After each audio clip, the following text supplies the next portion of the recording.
Hola, buenas tardes. Soy Paloma, coordinadora de misión de la Asociación Española contra el Cáncer. Deciros que desde la asociación tenemos siempre un interés especial por la prevención, como fue la primera charla que tuvimos la semana pasada. En este caso, diálogos contra el cáncer, la prevención del cáncer colorectal, y uno de nuestros pilares fundamentales es el paciente y darle apoyo. Por medio de esta mesa pretendemos aclarar todas las dudas que puedan tener los pacientes que sufren un cáncer colorectal. El hilo conductor de esta mesa redonda va a ser Antonio García Delgado, un periodista que ya lo veréis, con unas cualidades fantásticas, que va a hacer de esta mesa una mesa muy amena y la va a conducir de una manera extraordinaria. Así que yo nada más, deciros que la Asociación Española contra el Cáncer está en Málaga y en casi todos los pueblos de la provincia, unos de una manera presencial y otros de forma online, para apoyar a todas aquellas personas que nos necesiten, que no duden en ponerse en contacto con nosotros. Muchísimas gracias y doy paso a la mesa. Pues Gracias. muchísimas gracias, Paloma, muchísimas gracias a todos. Bueno, pues como hicimos con la anterior mesa, yo voy a intentar, dentro de la medida de mis posibilidades, meter la pata lo menos posible y sobre todo aprender, porque al final todos somos personas capaces de absorber y de aprender la experiencia de cada uno de los que van a intervenir. Les voy a presentar rápidamente César Ramírez Plaza, que es jefe del Servicio de Cirugía General y Digestivo de Quirón Salud y, evidentemente, un doctor reconocidísimo a nivel europeo y con el que vamos a empezar rápidamente porque está operando, se ha venido rápidamente a hablar con nosotros y después continuaremos con él al final de esta charla. Está también con nosotros Manuel Benavides Orgaz, que es el jefe de sección de Oncología Médica del Servicio de Oncología Médica del Hospital Regional Universitario de Málaga. Muy buenas. ¿Qué tal? Buenas tardes. Muchas Muy, gracias por la invitación. Muy buena. Mira, está también Ana Carmen Montesino. Ella es enfermera experta en el cuidado del paciente ostomizado, responsable de la consulta de ostomía en el Hospital Regional de Málaga, doctora de la Universidad de Málaga, profesora asociada al Departamento de Enfermería de la Facultad de Ciencias de la Salud de la UMA. Muy buenas. Hola, buenas tardes. Encantada. Saludamos también a Elena Jiménez, que es psico-oncóloga de la Asociación Española contra el Cáncer en el Hospital Regional Universitario de Málaga. Muy buenas, Elena, bienvenida. Muchas gracias por la invitación. Y Rocío González, que es paciente de cáncer de colon. Rocío, bienvenida. Buenas tardes, gracias por haber Creo contado que, conmigo. pues vamos a empezar con el doctor para dejarle rápidamente que pueda ir y que atienda a sus pacientes. Doctor César Ramírez, muy buenas, gracias por su participación. La primera pregunta es, ¿ha cambiado la pandemia el diagnóstico y el tratamiento del cáncer colorectal? Lo primero de todo, Andrés, buenas tardes a todos los presentes, que no he tenido la oportunidad de presentarme, se me ha saltado el turno de presentación. Y Perdona. No te preocupes, no te preocupes. Es un placer y un honor para mí seguir colaborando, como siempre que está en nuestra mano y en mi mano personalmente hago con la Asociación Española contra el Cáncer. Mira, tu pregunta tiene una respuesta muy clara, y es que sí que ha cambiado. Por supuesto que ha cambiado la pandemia, tanto a aspectos del diagnóstico como del tratamiento del cáncer colorectal. Durante la primera hora de la pandemia y parte de la segunda, se exigió un cierre de muchas de las estructuras sanitarias para dedicarlas, obviamente, por una cuestión de prioridad de recursos, a lo que son los pacientes COVID y al cuidado de los pacientes COVID. Y ello reestructuró de una forma muy importante la asistencia sanitaria. De tal manera que, por ejemplo, pues cosas que se hacen de rutina, como las campañas de prevención o screening o diagnóstico precoz, que es el test de sangre oculta heces, que es una muestra que se hace en la población pues para detectar quién puede tener sangre que no se ve en las heces y redirigirlo para hacer un diagnóstico precoz de cáncer de colon, pues se disminuyeron un 90% el volumen de los test de sangre oculta en heces que se hicieron. Y en España también el porcentaje de cánceres de colon que se diagnosticaban mediante los programas de cribado, es decir, de diagnóstico precoz, disminuyeron un 30%. Si normalmente 1 de cada 3 cánceres de colon que se diagnostican en nuestro medio se hace por un procedimiento de cribado o de diagnóstico precoz mediante test de sangre oculta en heces y una colonoscopia rápida, durante la época de la pandemia este porcentaje de los cánceres de colon diagnosticados fue solo del 5%. Fíjate tú la diferencia tan importante. ¿Miedo o falta de recursos en esos momentos porque quedaban paralizados?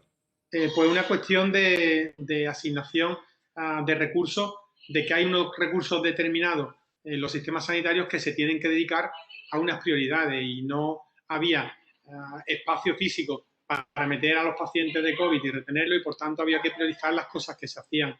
No es abandono, ni es una crítica, ni es nada que se ha hecho mal, ni nada que no se haya priorizado. Es simplemente que vino esta avalancha y cuando viene esta avalancha pues hay que orientar los recursos, que si los recursos de 0 a 100 son 100, pues no pueden ser 1000 para seguir atendiendo los 500 que requiere el COVID y todo lo demás que se requiere, sino que esos 100 hay que dirigirlos a la situación más urgente y a lo que es la infraestructura necesaria, que en ese caso era la atención COVID. Pero de cualquier modo el impacto fue evidente y una cosa que nosotros también los cirujanos vemos mucho es que los pacientes que operamos de cáncer de colon, gracias a Dios, la mayoría, el 90%, lo operamos de forma programada, es decir, el paciente viene diagnosticado de su casa con su estudio preoperatorio y se opera de forma programada. Hay un porcentaje de pacientes que no llega al 10% que lo operamos de forma urgente, es decir, pues porque el cáncer se perfora o se obstruye, que se llama, atrapa y cierra la luz del aparato digestivo y el paciente no puede comer ni tener deposiciones. Bueno, pues ese porcentaje de pacientes que se operaron de urgencia ha llegado casi al 35% en la época de la pandemia. ¿Por qué? Porque los pacientes no se diagnosticaban, al no diagnosticarse estaban en casa y cuando llegan al hospital era porque ya iban a reventar, para que se me entienda bien, y una situación un poco dramática, ¿no? Esto además, todo este tema del diagnóstico ha estado perfectamente reflejado en un estudio que se ha llevado a cabo a nivel internacional, que es el estudio DECOR, que se refiere a D de delay, de retraso, y COR, pues, de cáncer colorectal durante la pandemia, en el cual se incluyeron un montón de países, de los cuales 88 eran hospitales españoles, y se vio que se había producido una media de una demora de 5 a 10 semanas entre las cirugías programadas, y ello había obligado a cambiar el plan de tratamiento, de tal manera que pacientes que se iban a operar pues, por un abordaje laparoscópico, es decir, mínimamente invasivo, con pocas incisiones, se hacían por un abordaje abierto, que es una manera de tratar el cáncer, pero no es la mejor hoy en día para muchos pacientes, que muchos pacientes que estaban esperando una cirugía, pues ante la demora de la cirugía se optó por darle quimioterapia para empezar a ofrecerle algún tratamiento que pudiera frenar la progresión del cáncer y que algunos pacientes, en vez de la quimioterapia, pues se optó por la radioterapia, pues por decir, vamos a hacer algo que ocupe menos recursos y que nos permita tratar el cáncer de alguna manera, ¿no? Y esto a nivel anglosajón está estudiado que va a tener un impacto de un aumento de la mortalidad por el cáncer colorectal del 15 al 16% en los próximos 5 años, porque un montón de cánceres no se han tratado de forma óptima.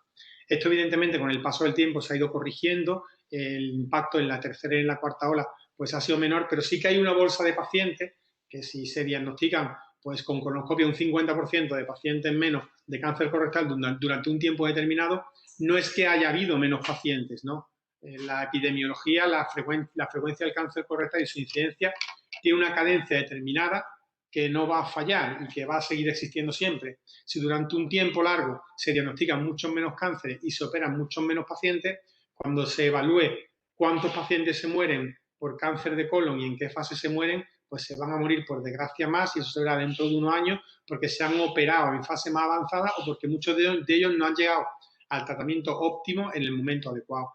Entonces, en definitiva, tu pregunta de si ha impactado la pandemia en el diagnóstico y tratamiento del cáncer colorectal, como ha pasado en el cáncer de mama y como ha pasado en los tumores digestivos y los cánceres esofagogástricos, la respuesta es absolutamente sí. Yo insisto y meto aquí una cuña, yo soy muy pesado, pero creo que deberíamos ser todos muy prudentes, dejar que la población de mayor riesgo, la población de mayor edad, se vacune. Si eso nos tiene que limitar a los demás, quedándonos un poquito más en casa, que no pasa nada, estamos en esa recta final y hay que ofrecer esperanza a esas personas, porque si descongestionamos los hospitales, permitimos que esas cirugías tan necesarias no tengan ningún tipo de parón más, que puedan efectuarse y que puedan desarrollarse con toda normalidad. Doctor, ¿se ha incluido el tratamiento de cirugía mínimamente invasiva y la cirugía robótica en el cáncer colorectal?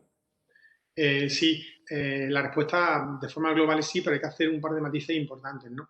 En la cirugía mínimamente invasiva, que hace referencia a la cirugía que se realiza no empleando la clásica incisión en el abdomen, pues por línea media, que es como se han tratado históricamente los cánceres de colon y que tiene un montón de pacientes curados a lo largo de la historia, se ha ido reemplazando en los últimos 20 años por abordajes, como te he dicho, mínimamente invasivos, es decir, abordajes de laparoscopia, que es acceder a la cavidad abdominal pues a través de una cámara que se suele introducir por el ombligo, por uno de los sitios laterales, y con la ayuda de incisiones pequeñitas digamos, operamos y manipulamos las vísceras y las estructuras abdominales desde fuera sin necesidad pues de meter la mano y de dar la agresión esa de la manipulación que da la cirugía. Hoy en día, de los cánceres de colon, y yo creo que aquí es importante diferenciar entre el colon y el recto es la parte final del aparato digestivo, los últimos 15 centímetros. En los cánceres de colon, el 70% de los tumores se abordan ya por cirugía laparoscópica o mínimamente invasiva, y los beneficios de esta están claramente demostrados, tanto a nivel de que el paciente le duele menos en el posoperatorio porque las incisiones son más pequeñas, se recupera antes, es decir, empieza a tomar por boca antes, su aparato digestivo empieza a funcionar antes y, por supuesto, se van los enfermos de alta mucho antes. Y todo ello sin ningún detrimento en la supervivencia, es decir, la calidad que se ofrece hoy en día por parte de la cirugía mínimamente invasiva en el tratamiento del cáncer de colon es evidente. Y esto ocurre también en lo que es el cáncer de recto, que es la parte final del aparato digestivo, donde la laparoscopia pues, se ha ido imponiendo cada vez más y donde hoy en día pues es, digamos que casi el 60% de los cánceres de recto se hacen también por laparoscopia. El paso de la cirugía mínimamente invasiva o laparoscópica, que viene a ser lo mismo, a la cirugía robótica es el que todavía no se termina de dar y plantea mucho debate hoy en día a nivel de los foros científicos y de la literatura. Nosotros tenemos la obligación de hacer la medicina basada en la evidencia que se llama, es decir, de hacer lo que las evidencias científicas nos indican que es bueno para los pacientes, pero también tenemos la obligación de mirar por unos recursos que hay limitados en los sistemas de salud, tanto públicos como privados, yo aquí no hago diferencia, y en los cuales con un dinero determinado X se tiene que dar cobertura a la mayor cantidad de recursos. Bueno, pues en este sentido, la cirugía robótica aplicada al cáncer de la parte final del aparato digestivo se está imponiendo cada vez más, pero se está imponiendo sin unos criterios de medicina basada en la evidencia que justifiquen y certifiquen que es el mejor abordaje. Y no hay estudios científicos que demuestren de forma clara y diáfana que la cirugía robótica, que es aquella pues, en la que el cirujano no está encima del paciente trabajando con sus manos desde fuera, sino que está sentado en un robot dirigiendo los instrumentos de forma fina desde un robot, pero sentado, no se ha demostrado que mejore en ningún estudio científico ni en las revisiones más estructuradas que hay, en nada a lo que es la cirugía laparoscópica o mínimamente invasiva. Y esto tiene su significado porque nosotros tenemos la obligación, como te he dicho, de disponer de unos recursos y administrarlos para el bien de las personas, y la cirugía robótica es bastante más cara que la cirugía laparoscópica, y a la hora de asignar los pacientes, sobre todo en los tiempos en los que vivimos, habría que darle una vuelta a este tema y ver efectivamente si le estamos aplicando cuando hacemos cirugía robótica lo mejor a los pacientes. Desde luego, la medicina basada en la evidencia no indica que la cirugía robótica hoy en día sea una cosa, y más en tiempos en los que hay que mirar por el dinero y por en qué se emplean los recursos, se pueda instaurar. Sin embargo, la cirugía mínimamente invasiva, la laparoscopia, vino para quedarse y estará durante muchísimos años, y es además hoy en día el abordaje de elección en la mayoría de los pacientes con cáncer de colon. Y una última antes de que se nos marche, ¿qué opciones quirúrgicas tiene el paciente en estadios ya avanzados? Pues debemos entender por estadios avanzados, y yo voy a dejarlo de la forma más simple, explicando que a la hora de diagnosticar un paciente de un cáncer de colon, se puede diagnosticar en 4 etapas distintas, ¿vale? La etapa 1 es el tumor muy precoz, limitado a lo que es la primera capa del colon, que es la mucosa. Estos tumores incluso se curan muchas veces con endoscopia, no hace falta operar a los pacientes. Vienen a ser el 25%. Otro 25% son tumores, cánceres que ya hay que operar, que están un poquito más avanzados, pero que se consideran localizados todavía y que esos se tratan con cirugía perfectamente. Otro 25% son cánceres en los cuales el tumor ya ha salido del colon, de la víscera, y está afectando a los ganglios de alrededor. Bueno, pues esos tumores también se tratan con cirugía y necesitan de quimioterapia para complementar el tratamiento de la cirugía. Ya hemos incluido el 75% de los cánceres de colon. Y hay otro 25% que al que me voy a restringir, que son los pacientes que tienen lo que se llama enfermedad extendida. Y cuando hablamos por enfermedad extendida, la podemos restringir a 2 ámbitos. Primero, la enfermedad que por la vena, por sangre, ha ido a órganos de distancia, básicamente el hígado y el pulmón, o la enfermedad que, digamos, se ha diseminado por dentro del abdomen, que es lo que se llama la carcinomatosis peritoneal. Bueno, pues tanto los pacientes con metástasis hepática como con carcinomatosis peritoneal suponen el 25% de los pacientes que se diagnostican de un cáncer de colon, pero a su vez, a lo largo de la historia natural del cáncer de colon, cualquier paciente que se opere de una posibilidad de hasta un 40 o un 45% de poder desarrollar metástasis o enfermedad peritoneal avanzada. Por tanto, hablamos de un porcentaje muy importante de pacientes y, por supuesto, en estos pacientes la cirugía tiene un papel fundamental. Tiene un papel fundamental porque hoy en día en el cáncer de colon, como en la mayoría de los tumores de órganos sólidos, sin cirugía no hay cura, ¿vale? Sin cirugía no hay cura y esto es muy importante ratificarlo. Pero al mismo tiempo, con la cirugía solamente, tumores avanzados, es decir, en pacientes con enfermedad hepática, pulmonar o peritoneal, no va a ser posible curarlos. Y lo que más nos ayuda a los cirujanos a poder tener, curiosamente, opciones de curar a los pacientes con enfermedad extendida avanzada es el gran logro, el gran avance que ha sido la quimioterapia en los últimos 25 años y la radioterapia también en el cáncer de recto, pero sobre todo la quimioterapia, que ha permitido tratar pues, la enfermedad diseminada, extendida y, digamos, presentarnos los pacientes a los cirujanos, primero seleccionando a los que más se van a beneficiar de la cirugía y segundo, poniéndolos en las mejores condiciones para que la cirugía sea más abordable técnicamente y podamos afrontarla con mayor posibilidad de éxito. Entonces, en resumen, hoy en día las opciones quirúrgicas existen para la enfermedad metastásica en los pacientes operados claramente y consiste en los casos en los que se pueda quitar el tumor, quitarlo, pero sin la colaboración de la quimioterapia no va a ser posible obtener curaciones y supervivencia avanzadas.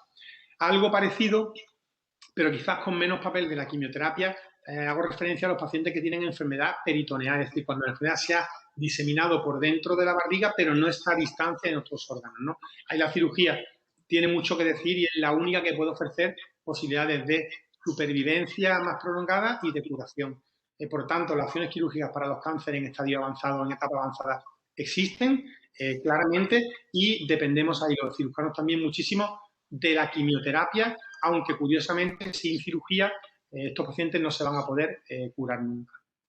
Doctor, muchísimas gracias. Le dejamos que se marche nuevamente. Estaba en plena operación. Lo esperamos al final, si le parece. Luego entro, me llamáis y venimos para las preguntas del público. Perfecto. Pues muchísimas gracias. Bueno, pues me la ha puesto fácil para encauzar ahora con Manuel Benavides, que es el jefe de sección de oncología, las siguientes preguntas, que yo creo que son interesantísimas. Y es, doctor, ¿cuáles son las principales novedades en el tratamiento del cáncer colorectal?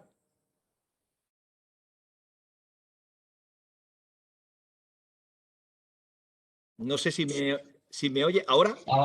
Ahora. A ver, creo que voy a ser bastante más breve que mi predecesor.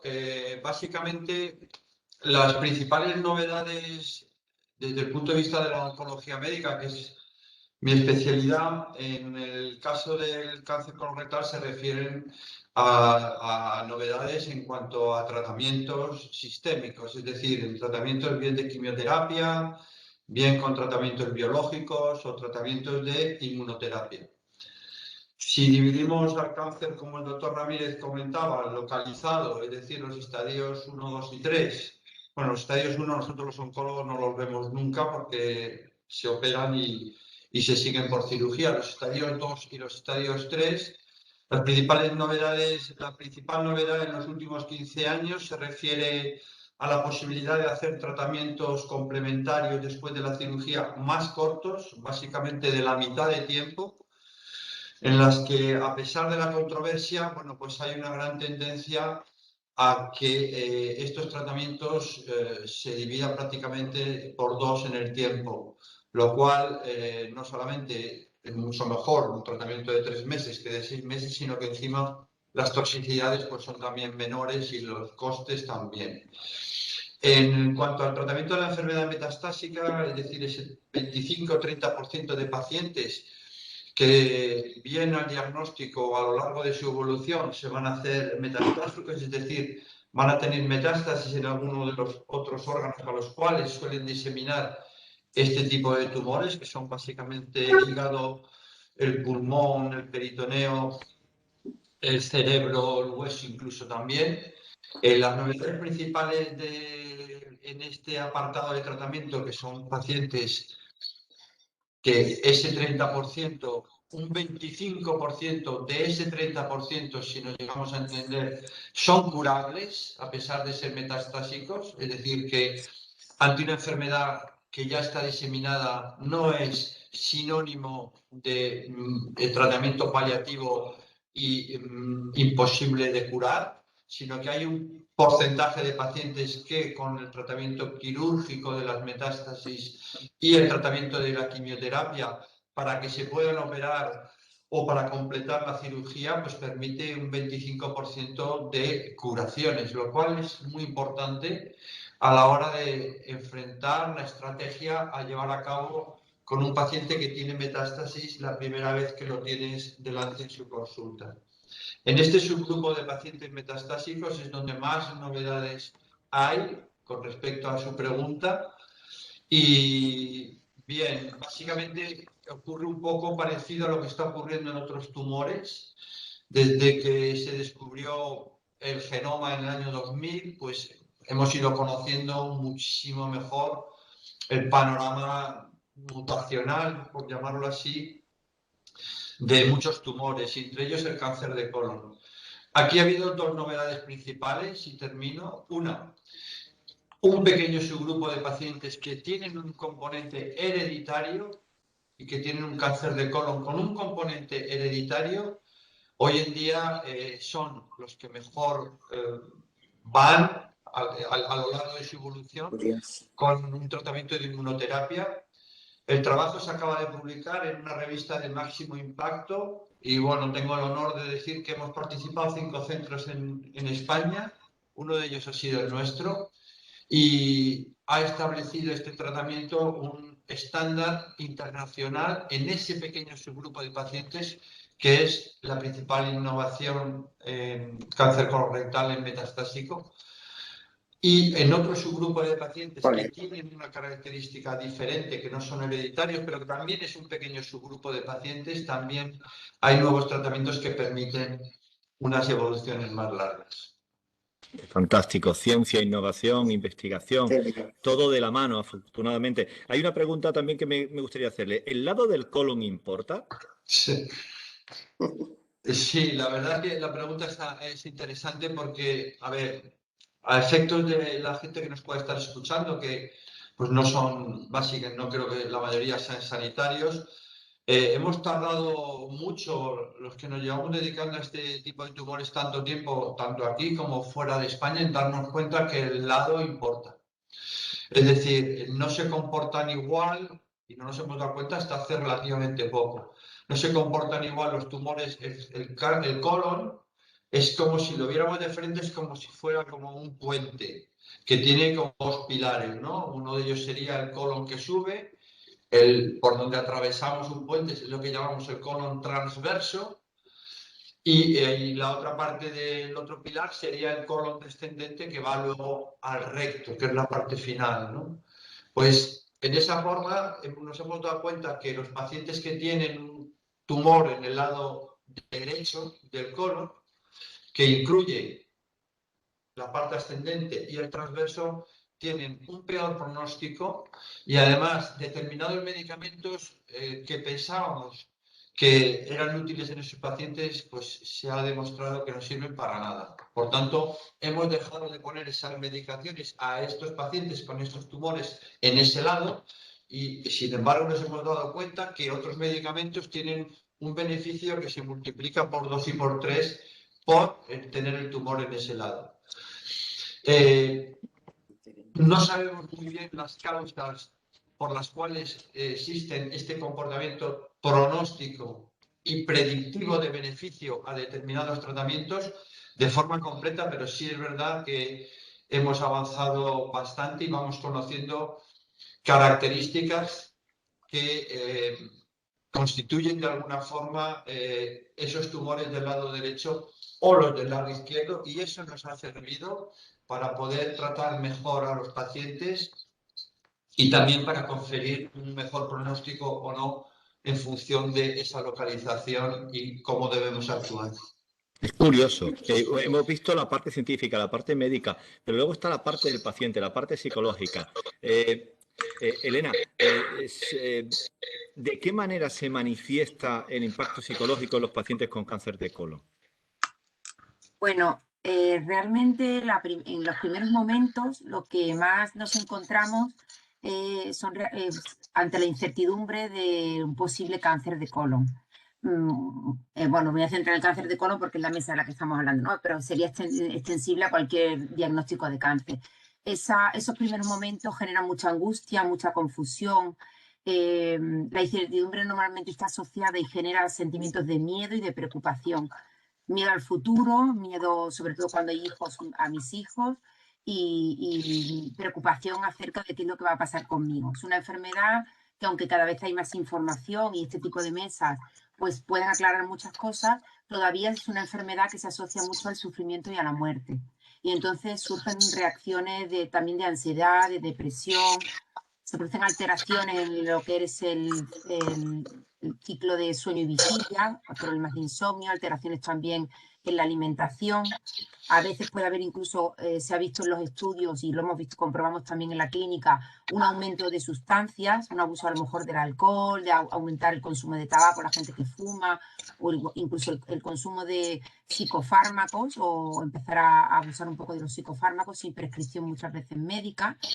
Y eso es lo que nos vamos encontrando en los primeros momentos. De ahí la importancia, lo que favorece, lo que se ha visto que favorece una adaptación correcta al proceso oncológico va a ser mucho el manejo de la información, es decir, el cómo se informa, cómo se le da la información al paciente. De ahí que los primeros momentos por parte del equipo médico, el dar una información que sea veraz, pero que también esté adaptada al nivel de comprensión y al estado emocional del paciente, va a amortiguar mucho y va a favorecer una correcta adaptación al proceso oncológico. De hecho, los estudios han demostrado que una cantidad nada despreciable, que es el 70% aproximadamente de los pacientes, comentan que la información que han recibido ha sido una información o no han recibido información suficiente o no les han hablado claramente y no saben muy bien qué es lo que tienen realmente, o realmente carecen de información, no les han dado información. Y se ha visto que es muy importante, como comento, para la adherencia a los tratamientos y para la evolución del proceso, el que el paciente esté informado a un nivel que pueda procesar esa información e integrarla para poder afrontarlo.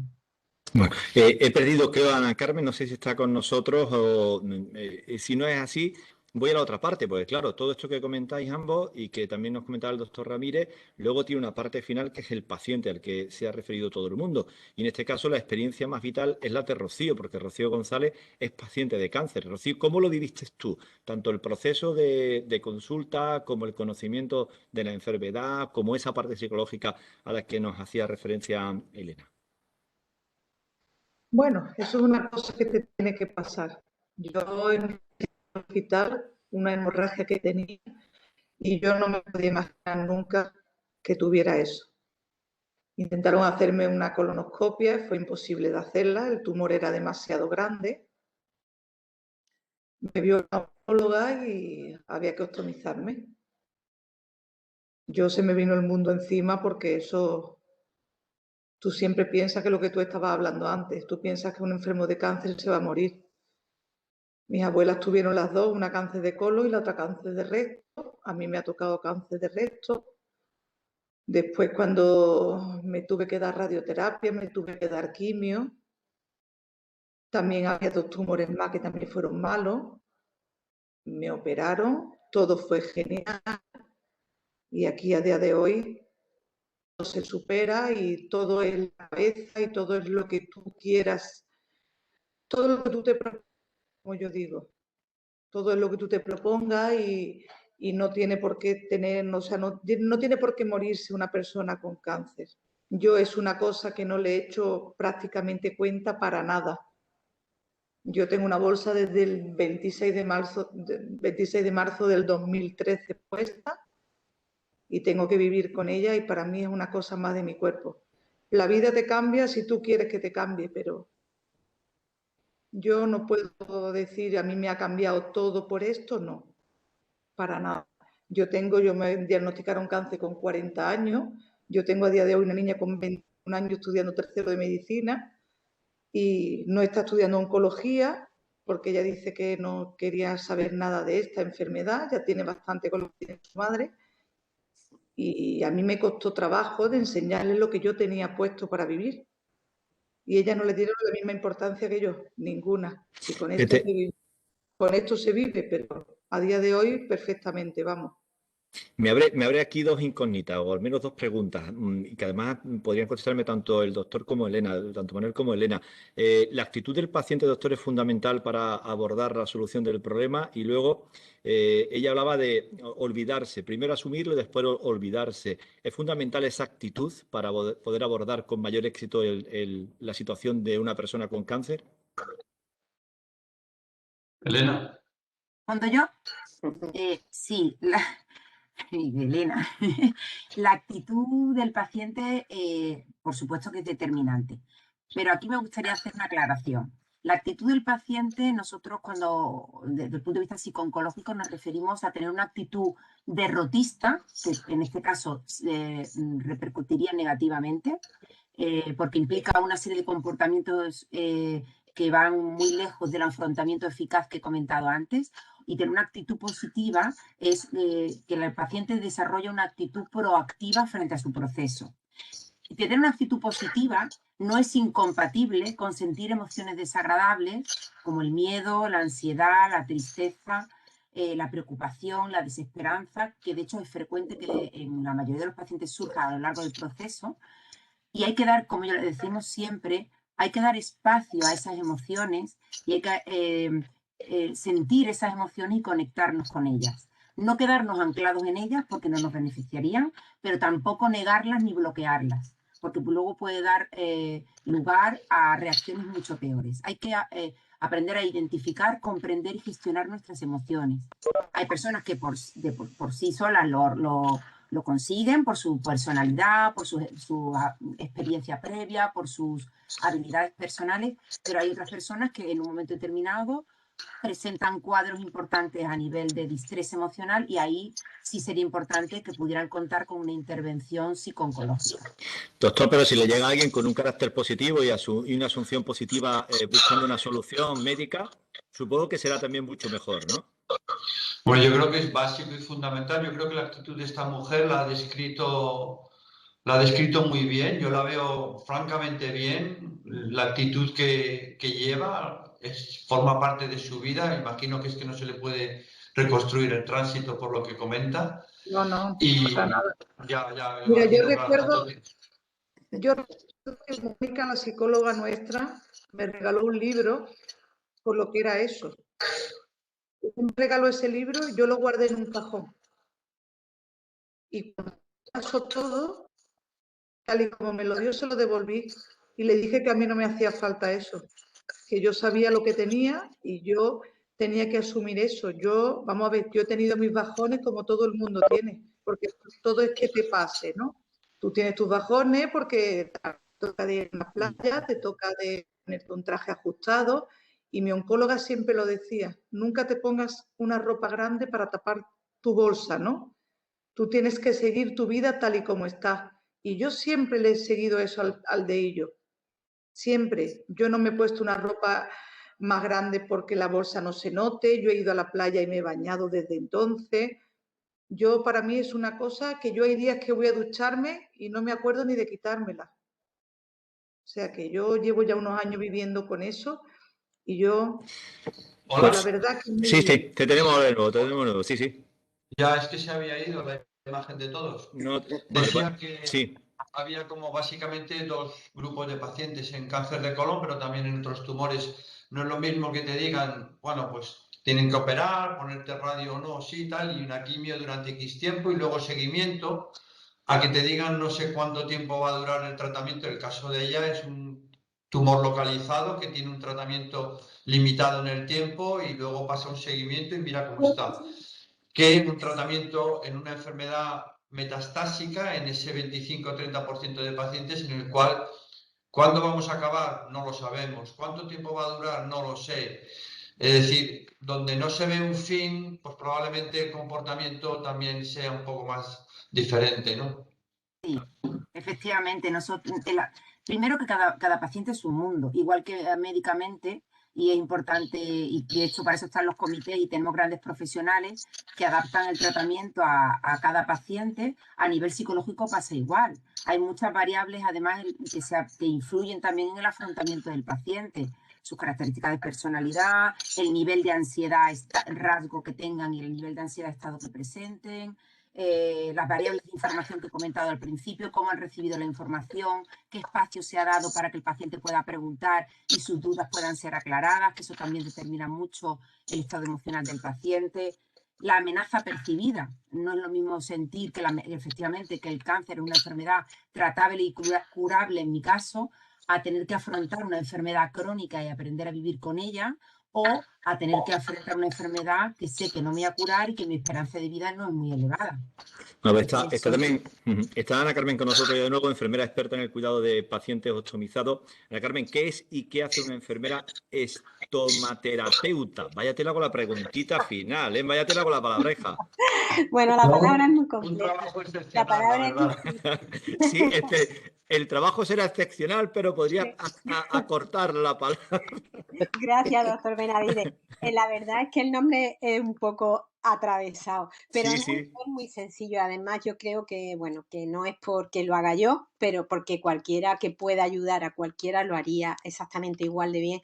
Pero es que es muy importante. La enfermera estomaterapeuta, bueno, que podríamos decir enfermera experta en ostomía, en el cuidado del paciente ostomizado, de la persona portadora de una bolsa, como queráis llamarlo, es una enfermera que se dedica no solo en conocimiento, por su expertez, digamos, por el tiempo que lleva, sino también porque hace formación de posgrado, al menos cursos de expertos o, como en mi caso, pues cursos también de másteres universitarios, y que se dedica al cuidado y el acompañamiento integral de la persona ostomizada.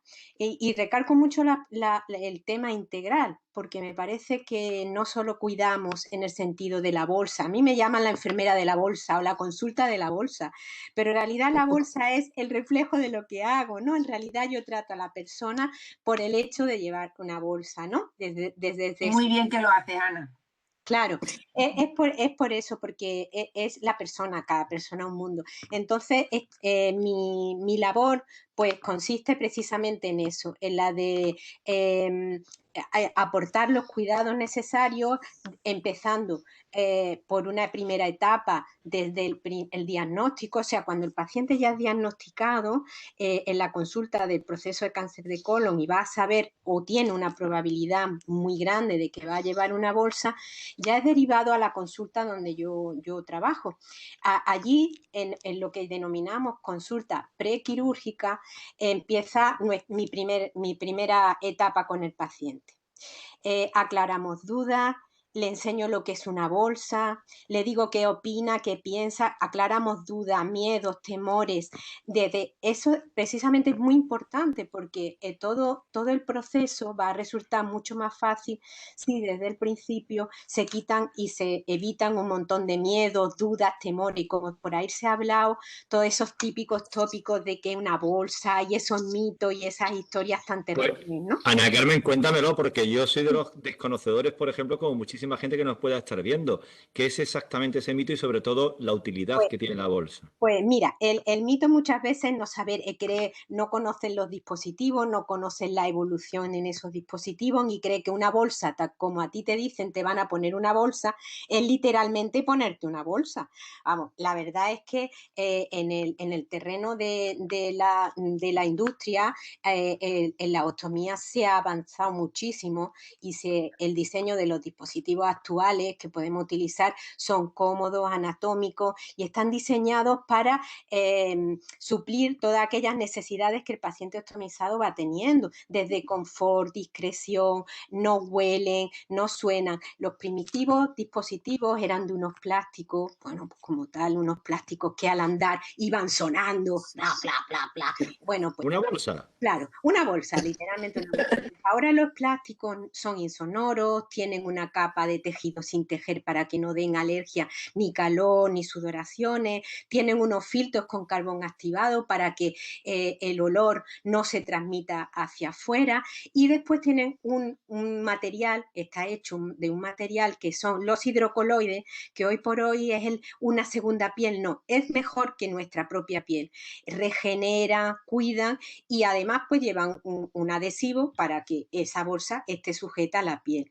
Son, como he dicho, anatómicos, muy discretos y bueno, unos diseños especiales. Bueno, pues una vez que se le enseña y que se le explica todas estas características y todas estas adaptaciones que muchas veces están hechas a demanda de ellos mismos, o sea, la industria y nosotros mismos tenemos un grupo de expertos que trabajamos pues en la valoración de los nuevos dispositivos y aportamos nuestras propias valoraciones que son las que el paciente nos indica, ¿no? Aquí debería de tener no sé cuánto, pues esto debería de ser, bueno, pues todas esas aportaciones van haciendo que los dispositivos vayan mejorando y se vayan adaptando a todas las necesidades propias. Eso en la consulta prequirúrgica ya se enseña, se le dice, pues esto es esto, se le empieza a explicar un poquito cómo se va a utilizar, sin darle mucho. Además, la educación en la consulta prequirúrgica es individualizada. O sea, yo no tengo un estándar de educación y voy punto por punto. A todo el mundo no le digo lo mismo, porque todo el mundo no necesita saber lo mismo ni quiere saber lo mismo. Entonces, es un poquito individualizando. ¿Qué quiere conocer? ¿Hasta qué punto quiere conocer? Y respetar, desde luego, el silencio o la no información que una persona demande o pida, ¿vale? O sea, no forzar. Efectivamente pueda decir, yo quiero saber, me gustaría saber, o qué sé. Yo siempre comienzo por preguntarle, ¿qué sabes? ¿Qué te imaginas de esto? ¿O qué? En esa primera visita también es muy importante otra cosa que el equipo de cirugía pues, ha valorado muy positivamente y que nosotros, porque la evidencia así lo demuestra y ponemos dentro del programa, que es la ubicación del estómago. De manera individualizada, yo tengo que mirar, estudiar la barriga de cada persona, el punto exacto en el que la bolsa va ahí colocada, le hago una simulación de colocación de esa prueba y la pongo de pie, sentada, tumbada, porque evidentemente en el quirófano, aunque existe un punto anatómico en el que lógicamente tiene que estar colocada, las barrigas son perfectas, nadie tiene un pliegue. Nadie tiene una arruga. Sin embargo, cuando se pone de pie o está, no de pie, pero principalmente sentado o tumbado, o se pone su ropa, fijaros qué tontería, pero se pone su cinturón siempre a la misma altura. Pues si yo puedo variar el punto anatómico 1 centímetro a un lado, a otro, respetando lo que sé que van a hacer, pues si tengo una línea media, tengo que respetar, si es la parotomía, si... Dependiendo de todos esos conocimientos, ubico la bolsa en el mejor de los sitios. Eso va a favorecer pues, una mejor adhesión del dispositivo y, en consecuencia, una disminución de las complicaciones de la piel, que son el mayor trastorno que estas personas curadas de su cáncer después van teniendo, y sobre todo les da seguridad y les aporta pues, calidad de vida, que en definitiva es de lo que se trata. Doctor, menudo curro, ¿eh? Dime. Le pregunto al doctor, que menudo trabajo el de Ana Carmen. Bueno, pues él me da mucho trabajo, porque me deriva mucha gente, Me dice, súbete que Ana Carmen te dirá, que Ana Carmen te vea, ¿o no? Sí. Es que eres muy competente, Ana Carmen. Bueno, es que soy la única en el complejo. Yo y muchos más, pero es verdad que... Aparte eres muy competente. Yo y muchos más, la verdad, pero es verdad que es algo tan visible, vivir con una bolsa el resto de tu vida. A ver, si encima hay una persona como ella que ha descrito, vamos, lo mejor posible para ese futuro que le espera, pues la verdad es que yo creo que es una labor muy importante. Y con una información como ella tiene y con la referencia que es, pues evidentemente yo creo que hace mucho bien. Y además, algo importante que ha dicho, el futuro que le espera, es decir, no en un sentido negativo, sino en un sentido positivo. Es decir, una persona que se ha salvado, pero que le espera un futuro condicionado. Lo que ha dicho nuestra paciente, que forma parte de ella. Claro. Y yo te digo una cosa, yo no quise saber nunca nada de mí, yo no vi nunca una bolsa ni quise ninguna información. A mí me dijeron lo que tenía, me tenía que optimizar, me pareció muy bien. Cuando yo me operé, y yo ya estuve consciente después de esa UBI, yo vi lo que era eso. Yo no quise información ni quise ver nada. Yo tenía que vivir con esto y yo cuando yo despertara, yo vería lo que tenía. Antes no quise nada. Me regalaron un libro para informarme de todo y no quise ver. Yo a día de hoy, claro, es tan respetable como la persona que realmente se estresa porque no conoce, ¿no? Entonces, sí. eso es lo que yo he querido decir antes, con que hay que respetar, individualizar la educación y no porque yo tenga que hacer una visita prequirúrgica a todo el mundo le tengo que decir por narices lo que es una bolsa ni enseñarle una bolsa. Ana Carmen, en el fondo eres una profesora de pacientes, es decir, eres la profe de una especie de escuela de pacientes, ¿no? Pues sí, la verdad es que sí, porque de lo que se trata es de eso, de ir enseñando. Tener en cuenta que una persona que se enfrenta por primera vez a ese tipo de cosas, dispositivos, la labor es la de enseñar y de tratar, y además es mi objetivo personal, la de tratar de que esa persona ya, incluso al salir del hospital, tenga la autonomía y la independencia que tenía anteriormente. Si es que depende de otra persona, la otra persona sale de allí también enseñada, para que después en la casa no se encuentren con miedos, temores o cosas que no saben hacer, ¿no? Es importante, sí. Y si luego hay bajones, que se producen, porque los decía Rocío, que puede haber bajones y que los puede tener, porque todo el mundo tiene su momento de euforia, pero también su momento malo. Para eso también están los mecanismos de la psicología, y Elena ahí echa una mano muy importante. ¿Cómo afecta psicológicamente una ostomía y de qué manera se puede reducir ese impacto, ¿no? Que sería una de las cuestiones que habría que abordar y que los pacientes abordan. Y, un poco lo que han estado comentando las compañeras. Al principio, pues sí, existe un volumen de pacientes que sí sienten angustia sobre el cuidado, sobre si se me separa la bolsa, si se me va a salir lo que hay en el interior de la bolsa, si puedo oler, si suena y me van a escuchar. Hay una reticencia al principio, pues lo que comentaba Rocío, que ya hoy en día pues va a la playa, a la piscina, todo, pero al principio hay muchos pacientes, sobre todo el primer año de adaptación, hay reticencia a hacer muchas de las actividades que antes se hacían. También vemos que afecta a las relaciones sexuales. Hay también muchas veces un retraso en el inicio del contacto sexual con la pareja, pues porque hay una afectación a la imagen corporal y hay muchas veces la autoestima y el autoconcepto se ven un poco tocadillos o en mayor o menor grado, también depende de la persona y de la relación también que tenga con su pareja. Pero es un área también muy, muy importante a tratar y que muchas veces los pacientes no comentan con sus médicos y que nosotros tratamos en consulta y animamos además a que lo comenten con su médico y para que le puedan también echar una mano. Y es un área también que se ve bastante afectada. Porque, bueno, también pues, eso, los miedos a que se pueda abrir en un momento determinado la bolsa, se pueda separar, se pueda salir lo que hay en el interior. Entonces, bueno, es verdad que hasta que la persona se hace, es un proceso de adaptación. Y ya cuando la persona se adapta, como le pasa a Rocío, pues puede llevar una vida totalmente normalizada. Yo tengo también pacientes hoy en día que son deportistas y tengo concretamente un chico, bueno, ya le di el alta, que es triatleta, o sea, y ha seguido compitiendo, pero bueno, necesitó su proceso de adaptación, de adaptarse a su nueva realidad, a su nueva vida, como cuando la cirugía genera una amputación de otro tipo, como cuando te extirpan una mama y te hacen una mastectomía, o cuando te hacen una amputación de un miembro, pues que necesitas, de alguna manera, adaptarte física y psicológicamente a la nueva situación. El enfermo nunca es el que va con una bolsa, ni el que desarrolla una vida normal, ni el que va a la playa, ni el que va al supermercado. Al final, el que está más enfermo es el que no sabe mirar eso con la dulzura y sobre todo con la comprensión que merece cada una de las personas que va a ir a la playa, que tiene que hacer una vida como el que no ha pasado por esa experiencia. Pero totalmente. Yo en mi casa yo soy una persona muy, muy positiva. Yo en mi casa esto cayó como un jarro de agua fría porque mis abuelas, las dos, una de cáncer de colon, la otra de cáncer de recto, y las dos con bolsas puestas. Y es lo que ella nombraba antes. Las bolsas de antes no eran las de ahora.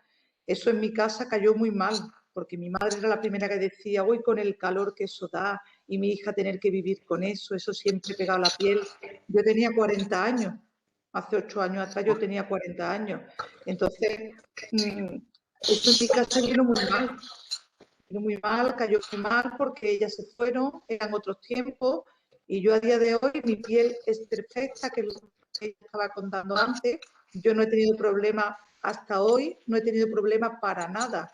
Yo a lo mejor hay un día que no voy al baño y para mí es preocupante, ¿vale? Y yo, la enfermera que tengo aquí en el CARE, Pilar, que soy una bellísima persona, siempre me lo dice, Ro, porque tú un día no vayas al baño, tú piensas que te va a pasar algo. Y no, no me pasa nada. Yo ya he asumido eso, que todos los días no se puede ir al baño, ¿entiendes? Y yo hay cosas que como que me sienta mal, pero me sienta mal ¿por qué? Pues porque mi cuerpo no digiere todo como antes. Mi oncóloga es lo que dice, tú te quieres dar un capricho, tú sabes que eso te va a sentar mal. Pero bueno, si tú aprendes a vivir así, no voy a... Pues date el capricho. Tú date el capricho Yo me y, doy todos los caprichos del mundo, ¿no? Dátelo. Totalmente. Como cualquiera. Eso lo sabes tú, que yo hago mi rocío todos los años y me gusta la feria todos los años y todo lo llevo para adelante. Y a es mí que, nada me impide nada. es que no estamos en un mundo perfecto. De vez en cuando hay que pecar. Por supuesto. Aunque el doctor, Se aprende a vivir con esto, vamos, totalmente. aunque el doctor nos pudiera regañar por esta afirmación, pero creo que no. Es muy positivo que también la gente se dé un capricho, ¿verdad? Por supuesto. Bastante una cruz con tener esto. No podemos vivir privándonos de todo. No puede ser así. Hay que aprender a vivir con esto y se vive con esto perfectamente. Uno en los caprichos que quieras, vaya. Ya te digo. Los recomienda, ¿no? Los recomienda. Ya hay forma de reconvenir de otra forma, pero sí los recomienda. 100%, indudablemente. Y si alguien se quiere acercar, claro que sí. Y si alguien se quiere acercar a, ¿cómo puede acceder a una consulta de ostomía? Pues normalmente ya he dicho que incluso antes de que pueda tener la ostomía ya está en contacto conmigo porque es derivado desde la consulta del cirujano y ya estamos en contacto en la prequirúrgica, durante y a la alta después.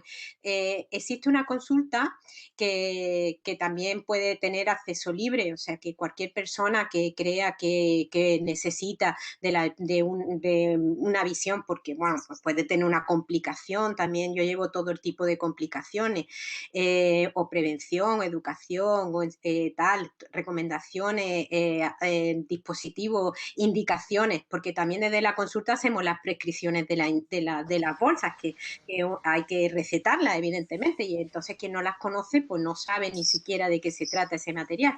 Entonces puede acceder a la consulta directamente, o sea, pidiendo cita, que generalmente lo hace a través de su centro de salud o a través de, por ejemplo, el doctor Benavides lo sabe bien, a través de cualquier especialista, porque, por ejemplo, pues tiene una amiga, me pregunta y dice, no, esto súbete que Ana Carmen, o ve y llámala y te dé cita. No te consta. Doctor, ¿la martiriza o qué? No, para nada. Para mí es una gran satisfacción que alguien de su categoría profesional confíe en mí plenamente. O sea que... La tenemos en casa, lo aprovechamos y son pacientes intervenidos aquí en general, además. O sea, que puede hacerse a través de derivación de cualquier especialista, puede hacerse a través del centro de salud, de la enfermera gestora o de la enfermera que te lleve, o directamente llamando. Es verdad que es difícil porque el teléfono es de la consulta, yo no tengo una secretaria ni tengo un contestador automático, entonces intercambiando mi asistencia con el teléfono, pues cuando lo cojo te puedo dar la cita directamente, ¿vale? Pues, pero a través de cualquier, o personándote en la consulta que está en el hospital regional, la sexta planta, en el servicio de cirugía digestiva. Dos últimas dudas antes de pasar a las preguntas que han hecho la gente que estaba interesada en resolver cualquier tipo de circunstancia que le pasaba por la cabeza. La primera, doctor, ¿cuáles son las principales vías de investigación actuales?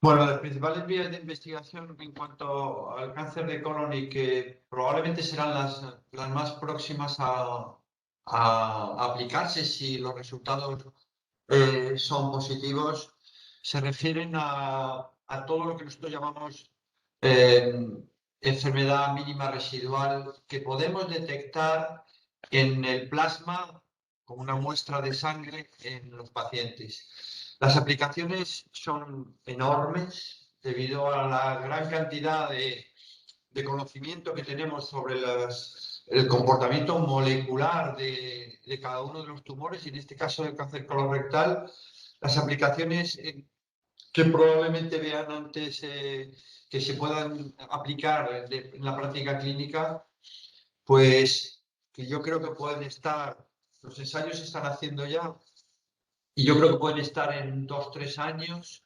Si son positivas, quizá una de las revelaciones que nos van a permitir es en los estadios localizados que hablábamos al principio, los estadios 2 y 3, que componen prácticamente el 60% de cáncer colorectal y que son tumores curables, saber quiénes se benefician de un tratamiento complementario, es decir, de quimioterapia después de la operación, y a quienes no le hacen falta, cosa que hoy y hace 25 años estábamos igual que hoy, no lo sabemos, no lo tienen escrito aquí en la frente, y por tanto tratamos con quimioterapia después de la cirugía a muchos pacientes que realmente no lo necesitan, pero no sabemos identificarlos. Este paso creo que va a ser uno de los más importantes si los datos son positivos, que nos van a permitir una muestra de sangre después de la cirugía, saber si ese paciente, no digo al 100%, porque al 100% no hay casi nada, pero si a un porcentaje elevadísimo, ese paciente está ya curado y no necesita tratamiento. Probablemente en la enfermedad localizada sea lo más relevante que esperamos. Sí, porque es evitar toxicidad y evitar implementarle cosas que realmente su cuerpo no precisa. Y sobre todo saber que ese paciente está curado, que eso es muy importante, aunque es una palabra difícil en nuestra especialidad, pero un estadio localizado que tenga determinadas características en esa muestra, pues todo apunta a que lo normal es que de eso no se va a morir, del cáncer de colon. Es decir, que se va a curar y además se va a evitar tener que recibir un tratamiento que hoy en día, pues en los estadios 3 es estándar, hay que ponérselo a todos y beneficia a un 10%, pero claro, eso no lo hemos conseguido saber hasta quizás ahora con estos estudios. Quizás lo más relevante. Pues ojalá que avancen y que avancen con la prontitud necesaria. En el caso de la psicología, Elena, ¿se ha de informar a los hijos, en su caso, y cómo y cuándo habría que hacerlo?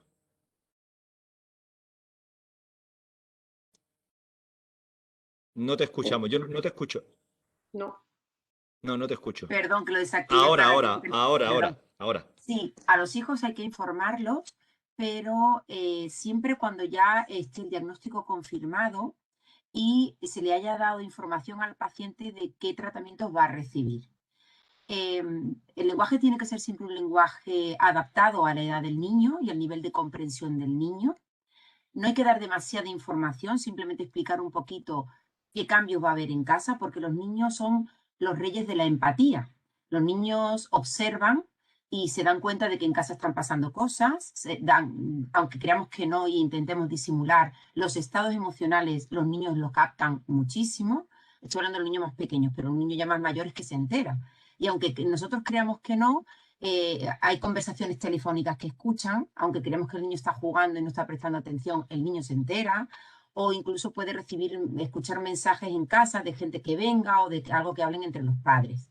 Entonces, para evitar una cosa que se llama el pensamiento mágico, que es frecuente que se den niños, que creen que de alguna manera ellos pueden tener algo que ver en el desarrollo de la enfermedad porque como me he portado mal, pues ha podido interferir, o incluso comentarios del tipo, pórtate bien porque mamá está malita o papá esté malito, hay que evitarlo también, porque no hay que asociar el comportamiento de nuestros hijos jamás con el desenlace o el desarrollo de nuestra enfermedad.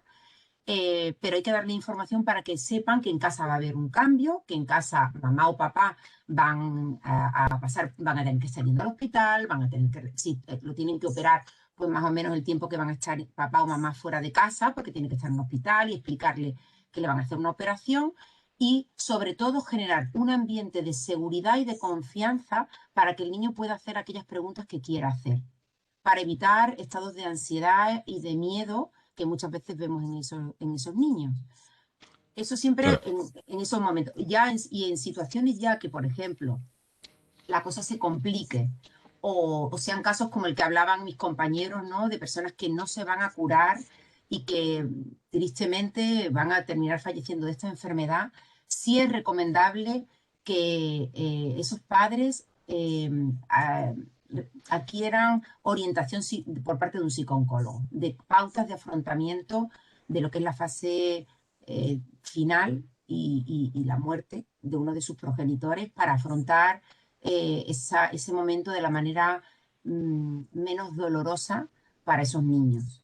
Y también nosotros contamos, en la Asociación Española contra el Cáncer, nosotros contamos con atención psicooncológica para esos niños también, tanto a aquellos niños que por lo que sea presentan algún tipo de problema psicológico durante el proceso de enfermedad de sus padres, como en el caso de que tristemente el padre o la madre fallezca por esta enfermedad, poder atenderlos en la fase de duelo.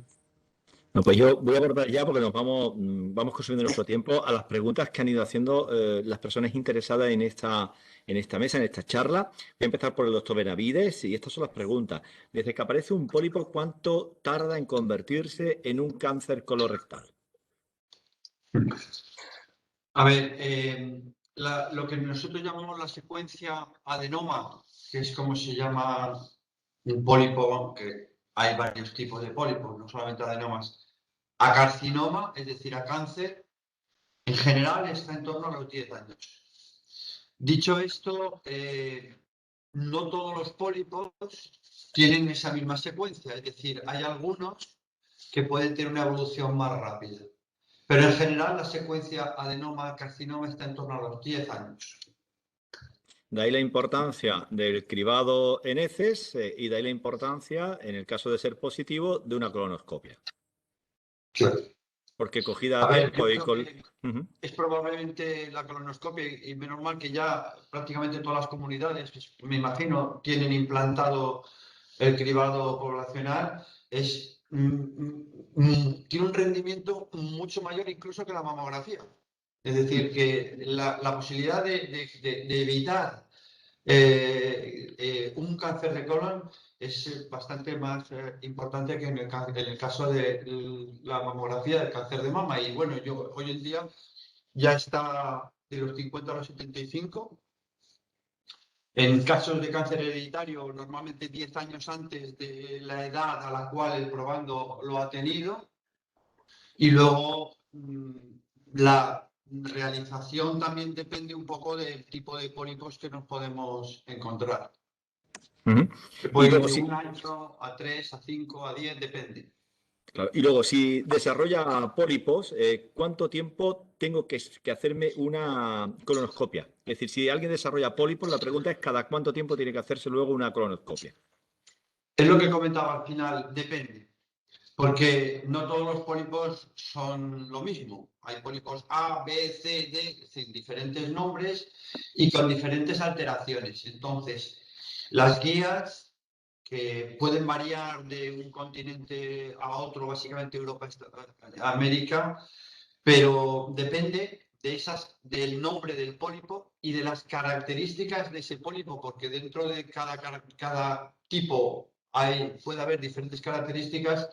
La repetición va de 1 a 3 años o 5 o 7, dependiendo de si tienen displasia, si es un pólipo cerrado, etc. Si hay más de 3 pólipos, depende de una serie de características que conocemos y en función de lo que encontramos solicitamos la repetición en función de esas características de lo que se ha retirado.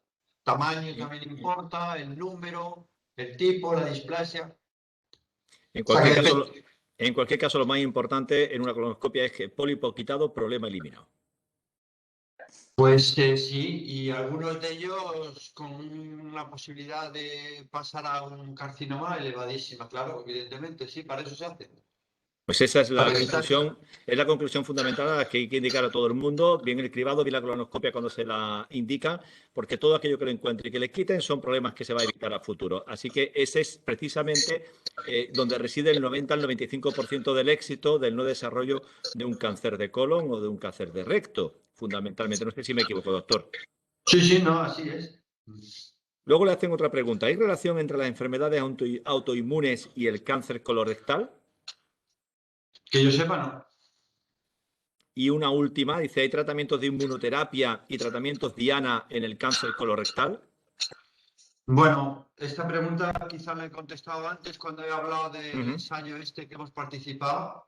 Sí, claro, en colorectal, este tratamiento que he comentado antes se restringe a una población pequeña de pacientes con tumores metastásicos, en los cuales los resultados son impresionantes. De hecho, la agencia europea lo ha aprobado inmediatamente, igual que la FDA americana, y es el tratamiento estándar en ese pequeño subgrupo de pacientes. Es un tratamiento nuevo y tenemos el honor de haber participado en él. O sea que muy bien, en ese sentido sí que hay...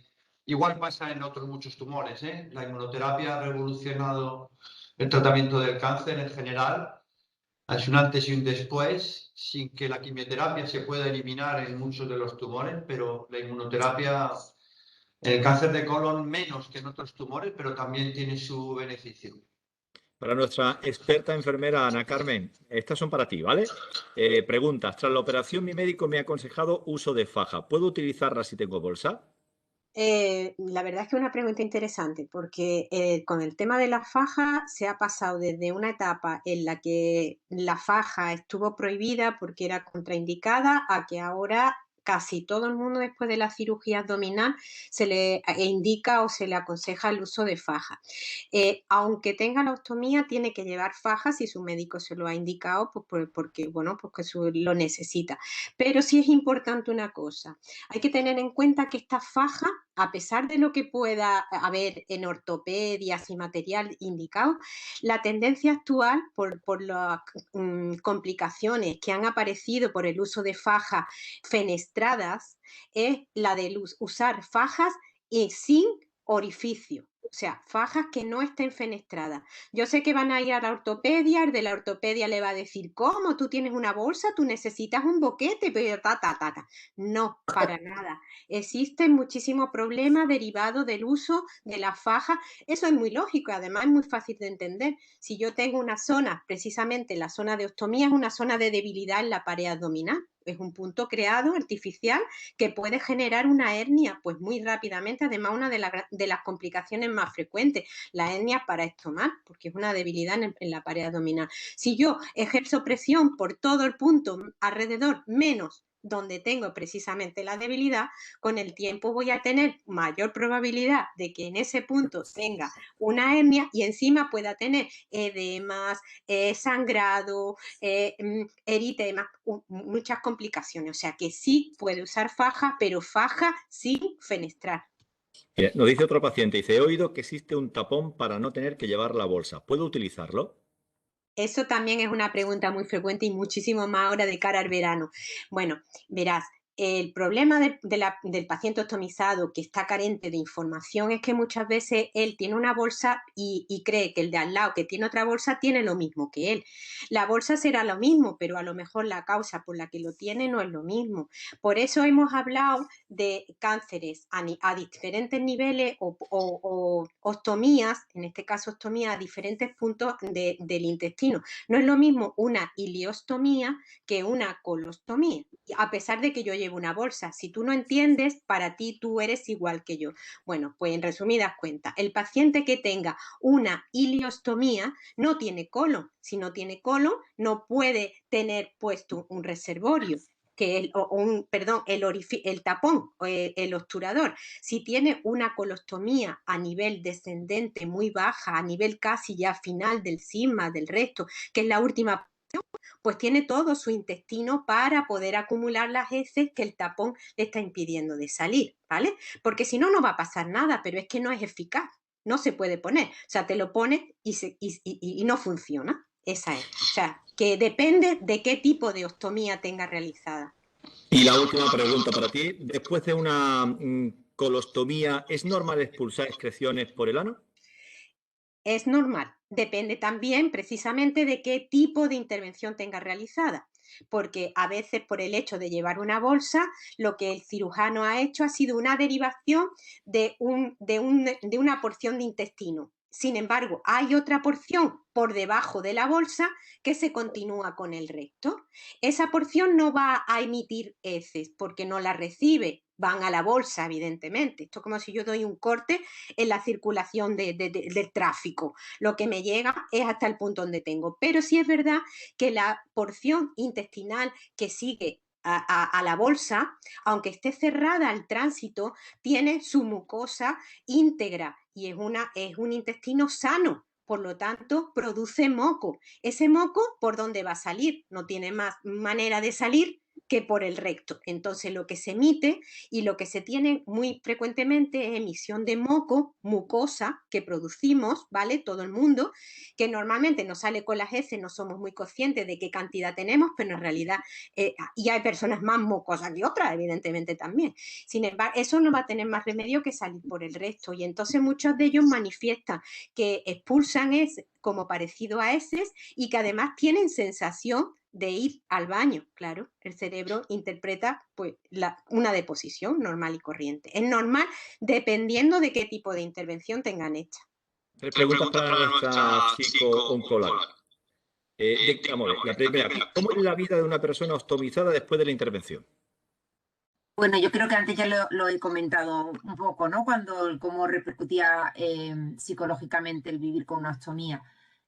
Al principio, el primer año, lo que he comentado antes, el primer año es más complicado porque tienen que adaptarse a todo, al cambio en su imagen, a lo que es el vivir con una bolsa, a los miedos de que he comentado antes.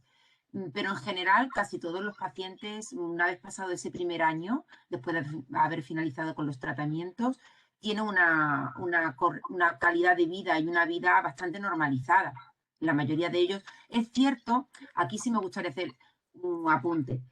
Aquellas personas que trabajan o que sus trabajos requieren esfuerzo físico, es cierto que muchos de ellos les van a dar una incapacidad. Y nos encontramos, bueno, pues personas que trabajan en el campo, en la construcción, en sitios que tienen que coger peso, que a muchos de ellos sí les dan una incapacidad y eso sí va a ser un cambio importante en su vida. A veces es una incapacidad absoluta permanente, es decir, que los jubilan o sea, no trabajarán en nada más. Otras veces es una incapacidad total que les incapacita para su puesto de trabajo, pero podrían trabajar en otra categoría profesional. Y eso sí implica un cambio también importante en las personas. Luego, la segunda cuestión, yo creo que ha estado contestada por lo que hemos comentado antes, cómo preparar a tu familia antes de la intervención, que yo creo que viene un poco hilado con lo de los peques. Y luego, ¿las relaciones de pareja se ven afectadas? Es otra pregunta que nos han hecho. Sí, lo hablé antes también. Las relaciones de pareja. La relación sexual por lo que comentaba, ¿no? Por esos miedos y por eso adaptarnos a una nueva sexualidad. Pero que en cuanto se trabaja, se retoma y se puede tener luego una relación sexual plena y placentera, ¿no? La relación de pareja muchas veces también es que hay variables que son previas al diagnóstico. Y de hecho es igual que con muchos cánceres, o sea, muchos procesos oncológicos que tras el proceso hay separaciones o hay graves problemas de pareja. Y muchas veces esos problemas de pareja estaban antes del diagnóstico. Entonces, ahí hay que valorar un poco y ver realmente cuál es la dinámica de pareja que hay, valorar y evaluar si hay problemas de comunicación o de relación en la pareja. Indudablemente, nosotros los psicooncólogos también intervenimos a ese nivel y hacemos intervención en terapia de pareja. A veces para que se solucione y la pareja afronte ese problema y vayan hacia adelante juntos, a veces para favorecer una separación correcta o una separación cordial. Se incorpora de nuevo a esta mesa el doctor Ramírez. Doctor, gracias, le agradecemos nuevamente el que esté este tiempo con nosotros. Hay tres preguntas que le quieren hacer. La primera, se la traslado. ¿Cuáles son los efectos secundarios de este tipo de cirugía? Pues los efectos secundarios de este tipo de cirugía van directamente relacionados a dos circunstancias esenciales, a dos cosas, ¿no? Lo primero es dónde está localizado el tumor que se quita, y esto hay que diferenciar si el tumor que se está localizado en el recto, que es la parte final, o en el resto del colon, ¿vale? Si es en el resto del colon, la siguiente cosa que hay que considerar es la cantidad de colon que se extirpa. En el 70% de los casos, la cirugía del colon que se hace, para que la gente no entienda, se quita la mitad derecha del colon o la mitad izquierda del colon simplemente, ¿vale? Bueno, pues en esos casos las secuelas son muy pocas y no van más allá de que los pacientes durante los 4 o 6 primeros meses de la cirugía igual tienen un número mayor de deposiciones de las que tenían habitualmente. A lo mejor van 2, 3, 4, 5 veces al baño al día, pero no es nada invalidante, ni es nada que sea incompatible con el desempeño de una vida a todos los niveles relativamente normal, ¿vale? Eso cuando está en el colon. Si el tumor se quita en el recto, ahí es donde sí que hay secuelas funcionales mucho más significativas, porque el recto, para que la gente no entienda, es, digamos, como la bolsita final que es capaz de retener la caca durante un tiempo y darnos tiempo para que la expulsemos, ¿no? Entonces, si quitamos parte de ese reservorio, pues el paciente tiene menos sensación de aviso de que tiene ganas de hacer caca y va a tener, pues, necesidad de ir al baño más veces al día y, sobre todo, una cosa que suele ser molesta a veces para los pacientes, que es que nota como que no tiene tiempo suficiente de avisar para que le dé tiempo a llegar al baño, ¿vale? Y eso se llama urgencia defecatoria y con frecuencia sensación de que cuando ha ido al baño, pues no termina de quedarse a gusto después de haber evacuado, ¿no? Y es una sensación que suele ser bastante molesta para los pacientes y es por ello que en el boom de la época que vivimos, de lo que es la cirugía, pues preservadora del ano, es decir, que los pacientes tienen mucho rechazo a tener una colostomía, como ha explicado antes Ana Carmen, ya todos sabemos lo que es, y quieren preservar, para que nos entendamos, el culete para poder hacer caca, pues en ese boom hay que explicárselo muy bien a los pacientes. Yo paso mucho tiempo explicándoselo antes en la consulta, porque en mi experiencia, después de ya 25 años operando pacientes oncológicos de cánceres de colon y recto, es que da muchísima mejor calidad de vida, pero infinitamente mejor una colostomía bien hecha, que el paciente de forma controlada puede recoger la caca, incluso usar los tapones obturadores, de tener el culete para luego tener que usar un pañal que es sucio, que es antihigiénico y que no te permite controlar la caca bien, o incluso te hace tener que estar cerca de un bate para poder tener tu día a día. Y lo explico así para que la gente lo sepa, porque es una forma gráfica de explicarlo, aunque es un poco bruta puede parecer, pero es para que la gente lo entienda. Entonces, en el cáncer colorectal, la cirugía, las secuelas dependen de dos cosas. De que quitemos parte del recto, ¿no? Que eso sí va a interferir en la calidad de vida del paciente la mayoría de las veces. Y en segundo lugar, de que quitemos más o menos cantidad de colon. A más cantidad de colon quitamos, pues más veces va el paciente al baño al día y menos formada va a estar la caca, porque el colon, su misión fundamental es, digamos, absorber el líquido que llevan los excrementos para que se transforme en lo que son las heces sólidas tal y como las conocemos. Luego le hacen otra pregunta. ¿Cuándo una colostomía es temporal y cuándo es permanente? Pues esta pregunta hila un poco con la que anteriormente hemos comentado, ¿vale? Depende de dos cosas esencialmente. Lo primero es de las circunstancias en la que se hace y el motivo por el que se hace. La mayoría de las colostomías que se hacen porque se trata de una enfermedad no tumoral, que suelen ser divertículos en el colon, esas colostomías son reversibles. ¿Por qué? Porque se preserva casi todo el recto en la cirugía y ese recto es útil luego para que el paciente pueda seguir haciendo caca con buena calidad de vida por el ano. Y esas se revierten casi todas. Y cuando se realizan colostomías por cáncer, pues todo depende de la cantidad de enfermedad tumoral que haya quedado en la pelvis y del riesgo de reproducirse que tenga esa enfermedad. Pero por concepto, la mayoría de las colostomías que se realizan para tratar un proceso oncológico tumoral van a ser permanentes, porque es que no se ha podido realizar una sutura que garantice una viabilidad del tracto digestivo para el paciente, y la mayoría de las colostomías que se realizan por procesos benignos van a ser transitorias y reconstruibles, ¿vale? Por norma. Y luego hay una última que es, ¿hay que esperar un cierto tiempo para poder quedarse embarazada? Después de operarse de un cáncer de colon, correcto, que imagino que la pregunta va por ahí, eso va a depender esencialmente de lo que se llama la estadificación de la enfermedad, es decir, de cómo de avanzado está el cáncer. Si el paciente no necesita quimioterapia porque no tiene ni enfermedad metastásica de infancia ni ganglios afectados, yo creo que mínimo un par de años debe hacer de seguimiento con su oncólogo médico, porque es el plazo en el que, si la enfermedad recae en algún sitio, recaen en el 85-90% de los casos, así que en 2 años podríamos conocer como un plazo prudente, siempre y cuando la paciente no necesite quimioterapia por tratarse de un cáncer avanzado. Si es un cáncer precoz, ese es el plazo de tiempo, yo estimaría, y si queremos tener una certeza absoluta, pues 5 años, que es el plazo de tiempo en el que ya se sabe que un cáncer de colon que no se reproduce es realmente muy, muy, muy infrecuente que se pueda reproducir. Y luego hay una que se viene arrastrando. Sí, doctor Benavides, ¿quería decir algo?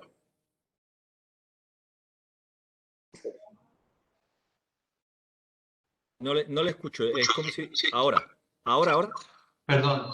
La incidencia del cáncer de colon en general es en personas de más de 60 años, por tanto, el problema del embarazo rarísimamente es un tema que nos encontremos en contraposición a otro tipo de tumores cuya incidencia es menor.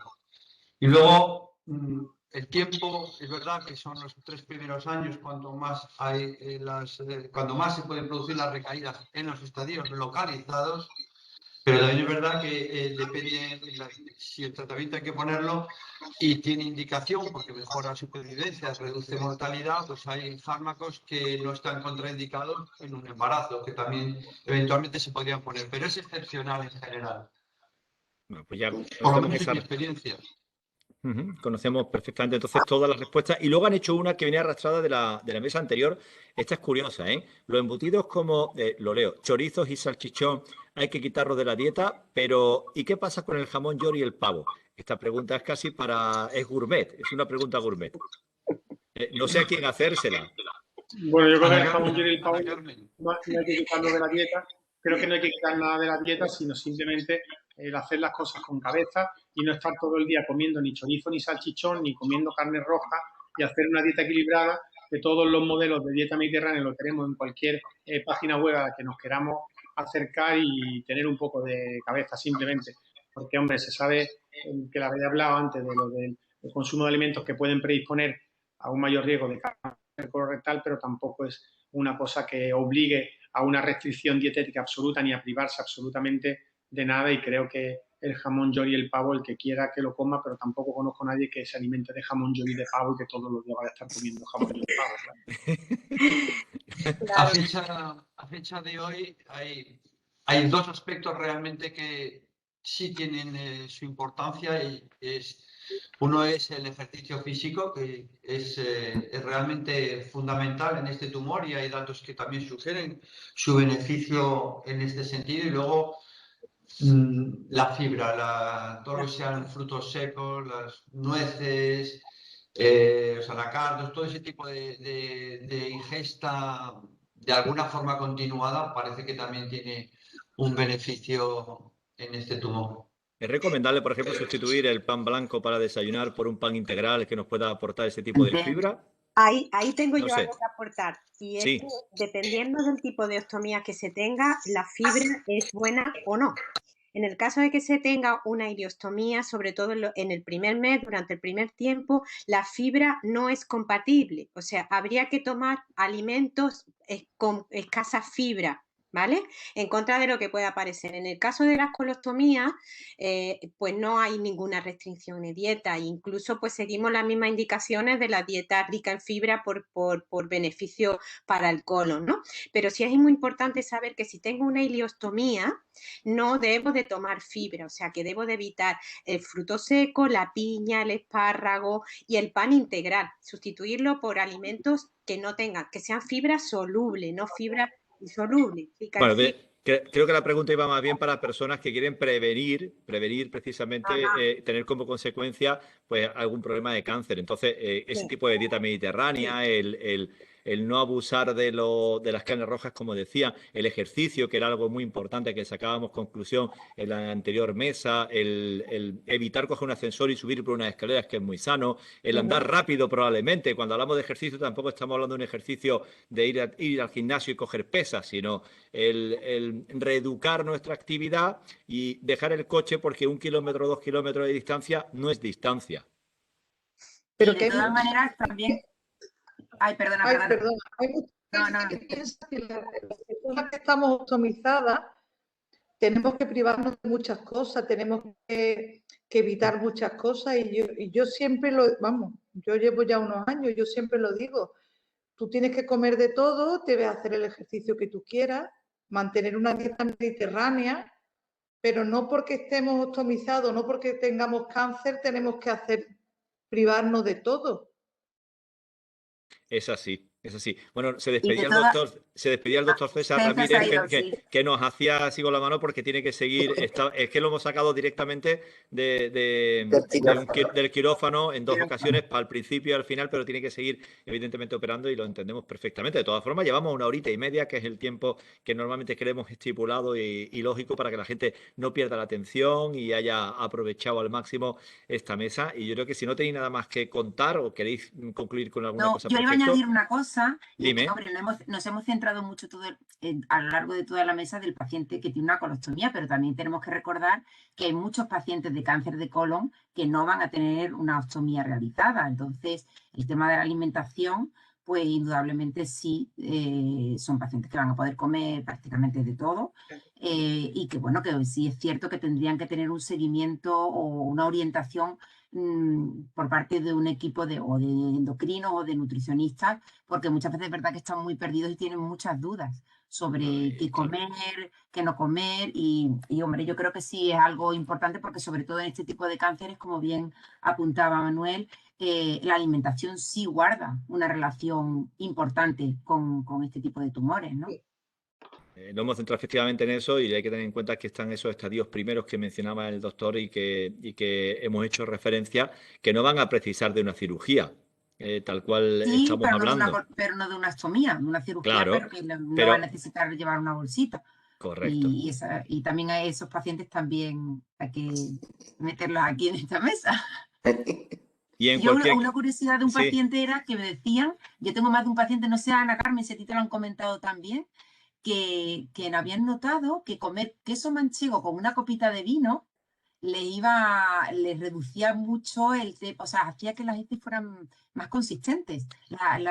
Y yo me llamó la atención, porque tengo más de un paciente que me lo ha comentado, que tomarse un poquito de queso con vino tinto le iba bien. Y entonces digo, bueno, mira. Pues le va bien claro, todo lo que quiera comerse con gusto. Yo creo que eso sienta bien a cualquiera. No, pero que notaban que tenían menos diarrea. O sea, Que que tenga un notaban que fundamento en sí, pues la verdad que no, pero bueno, si me lo tomo con gusto, bienvenido sea. Todo lo que haga, pues como hemos dicho antes, hay que darse capricho. Y Ya yo ves. solamente, pues, como ya estamos concluyendo y como no por monopolizar el tema con respecto a la bolsa, pero como yo estoy aquí por eso, yo solamente quería decir que es muy importante hacer saber que la bolsa no es un problema, la bolsa es una solución, ¿vale? Que vivimos el presente, que no vivimos el día pasado, ni tampoco lo que vendrá después. Por eso hay que aprovechar el día y hay que vivir hoy. Y hoy es lo que nos brinda la situación, ¿vale? pues totalmente. fantástico. Pues fantástico. Pues daros las gracias a todos, muchísimas gracias por vuestra participación, por vuestra experiencia, por todo lo que hemos podido aprender y sobre todo que esto, quien lo vea, le pueda servir también para, no sé si tranquilizarle, pero sí por lo menos tener muchas más herramientas en su mano y saber manejar todas las situaciones que se le puedan sobrevenir o aquellas en las que ya está inmerso. Pues, doctor Manuel Benavides, muchísimas gracias, que es jefe de sección de Oncología Médica del Servicio de Oncología Médica del Hospital Regional Universitario de Málaga. Muchísimas gracias por su participación. Gracias a vosotros, siempre. Muchísimas gracias. Ana Carmen Montesinos, enfermera experta en el cuidado de pacientes ostomizados. Muchísimas gracias. Gracias a vosotros. A Elena Jiménez, que es psicooncóloga de la Asociación Española contra el Cáncer en el Hospital Regional Universitario de Málaga. Muchísimas gracias. Gracias. Y, Y a todos mis compis. y muy especialmente a Rocío González, paciente de cáncer de colon, por su experiencia, por su vitalidad y por esa sonrisa que nos ha regalado también esta tarde. Gracias a vosotros y siempre que necesitéis algo podéis contar conmigo. Gracias. Muchísimas gracias a todos. Gracias también, Paloma, por tu paciencia. Que le saque la gente mucho juguito a esta mesa. Ojalá que así sea, que así sea. Muchísimas gracias a todos. Hasta la próxima y espero que, ya digo, que sirva a todo el mundo y que sea algo provechoso. Muchísimas gracias a todos. Gracias a la Asociación Española contra el Cáncer por organizar esta charla tan interesante. Hasta la próxima. Adiós. Chao. Chao.